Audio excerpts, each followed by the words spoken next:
మొన్న కేంద్ర మంత్రి కిషన్ రెడ్డి గారు మాట్లాడుతూ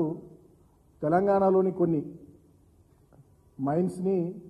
గనుల్ని వేలం వేయాలి, దానికి సంబంధించి రాష్ట్ర ప్రభుత్వం తొందర నిర్ణయం తీసుకోవాలని చెప్పి వారు లేఖ రాసినట్టుగా తెలుస్తున్నది. సో దాంట్లో భాగంగా ఒక 5 ఐరన్ ఓర్ మైన్స్ అంటే ఇనుప ఖనిజపు గనులు, ఒక 5 లైమ్స్టోన్ సున్నప్రాయి ఖనిజపు గనులు, 1 మ్యాంగనీస్ ఖనిజానికి సంబంధించినటువంటి గని, మొత్తం 11 గనులకు సంబంధించి వేలం వేయాలని చెప్పి వాళ్ళు కిషన్ రెడ్డి గారు ఈ రాష్ట్ర ప్రభుత్వానికి లేఖ రాసినట్టుగా తెలుస్తున్నది. నేను అడుగుతా ఉన్నా మరి రాష్ట్ర ప్రభుత్వాన్ని, గతంలో కేసీఆర్ గారి ప్రభుత్వం ఉన్నప్పుడు ఎప్పుడు కూడా మేము వేలం వేయాలని చెప్పి కేంద్ర ప్రభుత్వం మమ్మల్ని అంటే మేము వేలం వేయము, డెఫినెట్గా మా సంస్థ సింగరేణి ఉన్నది, సింగరేణికి బ్రహ్మాండమైనటువంటి అనుభవం ఉన్నది, 100 ఏళ్ల పైచీలకు చరిత్ర కలిగినటువంటి సంస్థ,